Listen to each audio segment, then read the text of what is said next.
Alors, on se retrouve sur l'interface commerciale, l'application commerciale pour vous montrer comment créer un produit et comment catégoriser vos produits. Première étape. Alors, connectez-vous en tant qu'administrateur. Alors, le code administrateur pour votre application vous a été envoyé soit par email ou soit par WhatsApp après l'achat. Alors, ici, je entre mon code administrateur et je me connecte. Voilà. Donc, je suis connecté en tant qu'administrateur avec mon code administrateur. Alors, premier exercice à faire. Notons qu'avant de rajouter un produit, il faudrait catégoriser les produits. Donc, préalablement, avant de venir sur l'application, vous devez déjà avoir une liste de vos produits par catégorie. Je suppose que vous êtes dans un restaurant, vous avez la catégorie boisson, vous avez la catégorie nourriture, vous avez la catégorie plat d'entrée, vous avez la catégorie résident, etc. Donc cela vous permet de savoir quels sont les produits par catégorie que vous avez dans votre boutique et ensuite d'avoir créé ces catégories avant de pouvoir créer les produits. Alors, on va dans voir catégorie. Ici, il y avait des catégories enregistrées au préalable: restauration, boisson, épicerie, hygiène et beauté, électroménager, informatique, loisirs, vêtements, autres technologies. Pour rajouter une catégorie, je clique sur ajouter une nouvelle catégorie. Je mets le nom de la catégorie. Je peux mettre par exemple lait. Je sais pas. Lait. Parce que je vends des laits de beauté. Je clique sur enregistrer. Je vais enregistrer. Une fois la catégorie créée, c'est à partir de ce moment maintenant, je peux maintenant dire ok, je vais créer mon produit.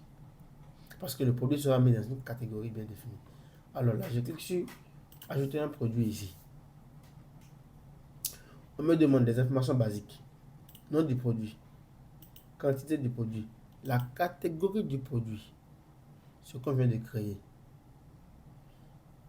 Ensuite, le stock minimum.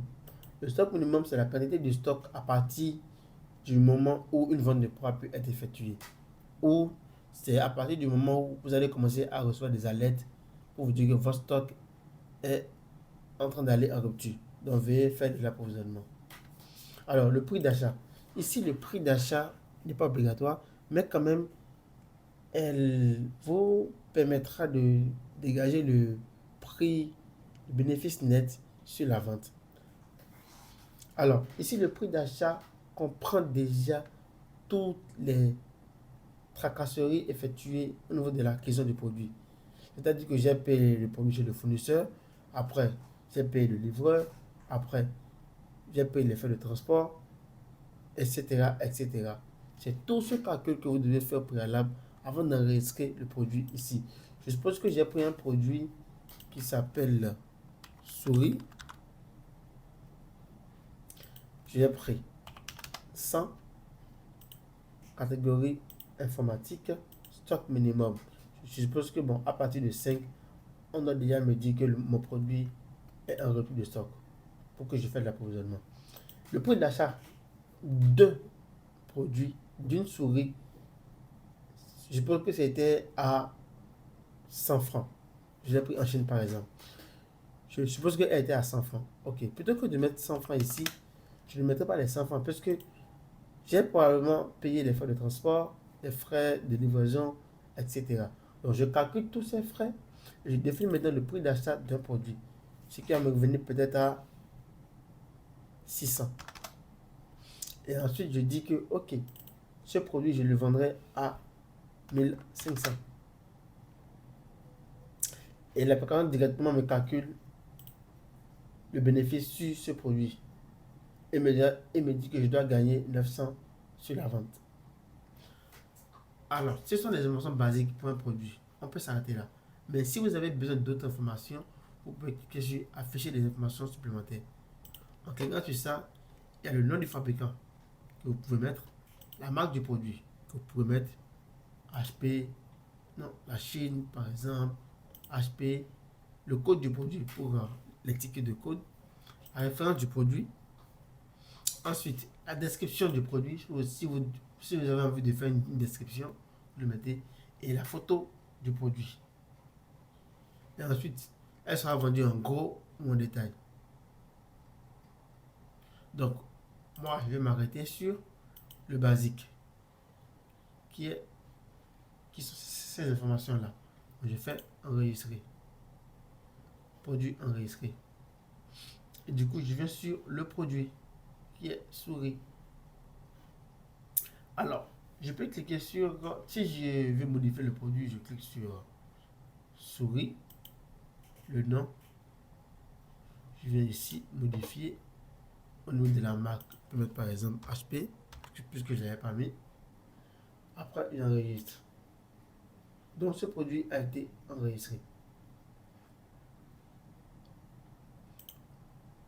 Donc, marque HP, produit enregistré. Prix de vente 1500. Stock actuel 100.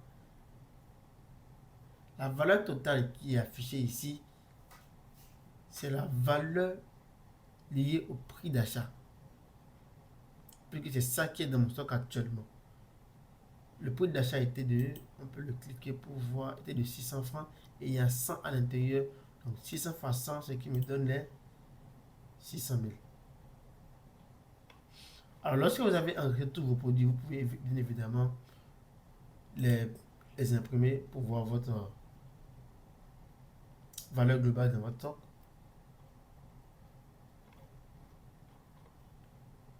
Donc ainsi s'achève le tutoriel pour la création, la modification d'un produit et de catégorie.